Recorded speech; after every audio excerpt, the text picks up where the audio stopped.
Welcome to social. Kartik Aaryan Bollywood के young aspiring actors में से एक हैं जिन्होंने बिना किसी गॉडफादर के इंडस्ट्री में सक्सेस हासिल की है।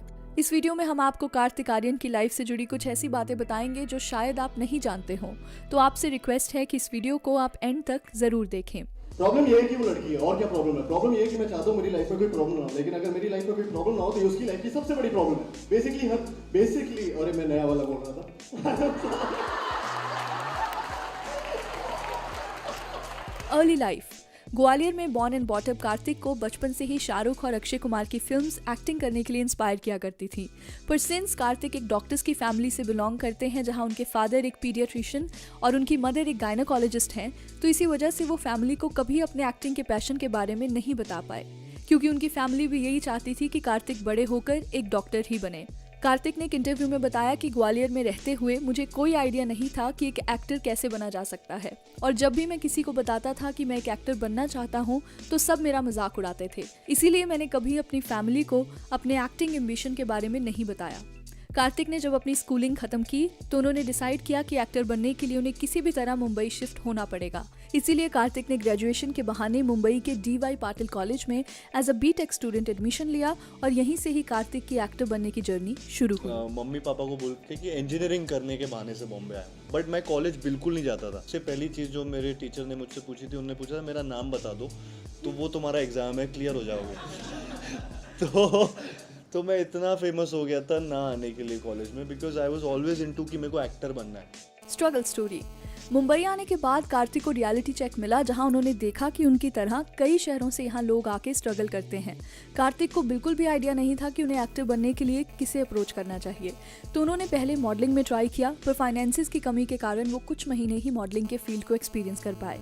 फिर उन्होंने एक्टिंग कोर्सेज और वर्कशॉप में अपना टाइम इन्वेस्ट किया, पर मुंबई जैसी सिटी में एक्टिंग सीखने के लिए भी बहुत पैसे लगते हैं जो कार्तिक के पास नहीं थे। तो उसी दौरान एक एक्टिंग इंस्टीट्यूट में कार्तिक इंटरव्यू देने गए जहां उनकी एक्टिंग और पर्सनैलिटी को देखकर उन्हें बिना कोई फी दिए ही सिलेक्ट कर लिया गया। एक्टिंग का कोर्स करने के बाद कार्तिक ऑडिशंस देने जाया करते थे, पर हमेशा ही उन्हें रिजेक्ट कर दिया जाता था। कार्तिक ने बताया कि सबसे ज़्यादा बुरा तो उन्हें तब लगा जब बिना ऑडिशन लिए उनकी शक्ल देखकर ही रिजेक्ट कर दिया जाता था। फिर 1-1.5 साल तक ऑडिशंस और कॉन्टेक्ट्स बनाने के बाद उन्हें एक फिल्म में रोल ऑफर हुआ, पर वो फिल्म कभी बन ही नहीं पाई। कार्तिक उसके बाद बहुत डिमोटिवेट हो गए और उन्हें लगा कि एक आउटसाइडर के लिए इंडस्ट्री में ब्रेक पाना बहुत ही मुश्किल है। फिर कार्तिक ने डिसाइड किया कि वो एक्टिंग के साथ साथ अपने कॉलेज पे ध्यान देंगे और साइड बाय साइड कोई छोटे रोल्स के लिए ऑडिशन देते रहेंगे। First film. कार्तिक की लाइफ में वो दिन आया जब उन्हें प्यार का पंचनामा फिल्म के लिए ऑडिशन में बुलाया गया। कार्तिक के लिए एक रैंडम ऑडिशन जैसा ही था और उन्हें लगा कि यहाँ भी शायद उनका सिलेक्शन नहीं हो पाएगा। फिर भी उन्हें एक गट फीलिंग आई कि इस फिल्म का ऑडिशन देने जाना चाहिए। फिर जब कार्तिक ऑडिशन देने पहुंचे तो पहले उनकी कुछ फोटोज खींची गई और फिर उनका ऑडिशन लिया गया। कार्तिक के मुताबिक उनका ऑडिशन अच्छा गया था, पर उन्हें उसमें भी रिजेक्ट कर दिया गया।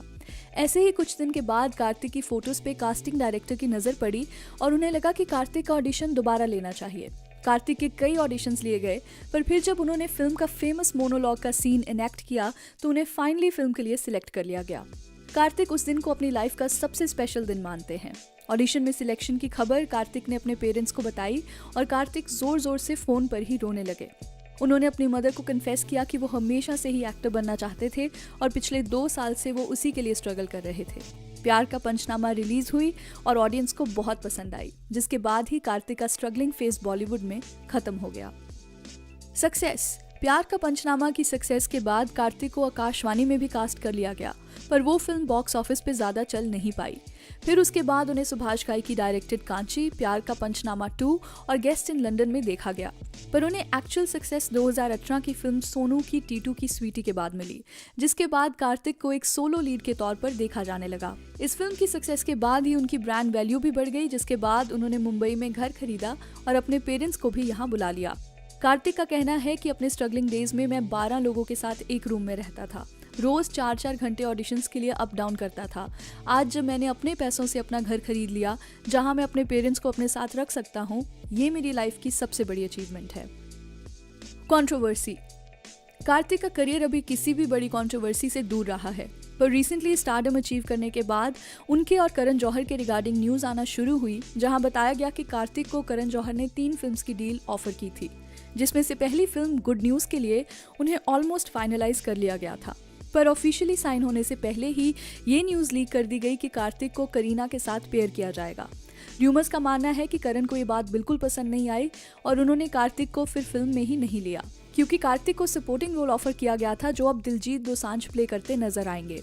कार्तिक से जब इस कंट्रोवर्सी के रिगार्डिंग पूछा गया तो उन्होंने कहा कि दैट्स ट्रू कि मुझे करण जौहर ने एक फिल्म ऑफर की थी, पर मैंने फिल्म को खुद रिजेक्ट कर दिया था क्योंकि मुझे लगा कि वो कैरेक्टर मुझ पे सूट नहीं करेगा, इसलिए मैंने फिल्म को रिजेक्ट कर दिया और उसकी बजाय मैंने लुका छिपी साइन कर दी। करण और कार्तिक के रिलेशंस अब बहुत सॉर्टेड नजर आते हैं, जहां कार्तिक करण के शो कॉफी विद करण में एज अ गेस्ट नजर भी आए और कहना गलत नहीं होगा कि शायद फ्यूचर में कार्तिक धर्मा प्रोडक्शंस की फिल्म में एज अ लीड भी दिखाई दें। फिलॉसफी।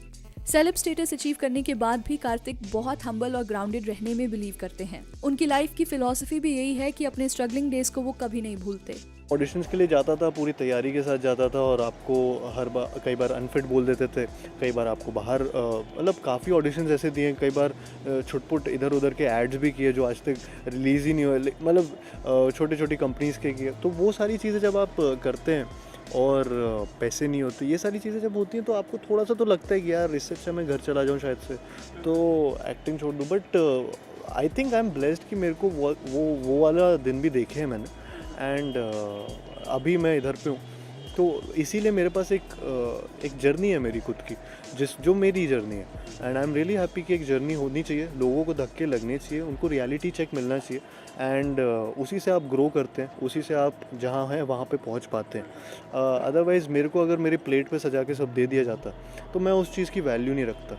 मैं इस चीज़ की वैल्यू रखता हूँ कि मैं आज यहाँ पे खड़ा हूँ, मैं आप मेरा इंटरव्यू ले रहे हैं, ये मेरे लिए एक बहुत बड़ी सौभाग्य की बात है। कार्तिक इसलिए हर फैन को बहुत हम्बल वे में मिलते हैं और हर एस्पायरिंग यंग एक्टर को हमेशा मोटिवेट करते नजर आते हैं। उनका कहना है कि किसी दूसरे पर्सन के रिजेक्ट कर देने की वजह से आपको अपना कॉन्फिडेंस नहीं खोना चाहिए। अगर आप सच में टैलेंटेड हो तो आपको रिजेक्ट करना उनका लॉस होगा, आपका नहीं।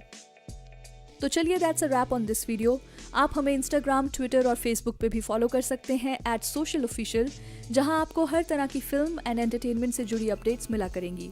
ऐसी और भी इंटरेस्टिंग वीडियोस के लिए देखते रहिए सोशल, हर उस चीज़ के लिए जो आप जानना चाहते हैं।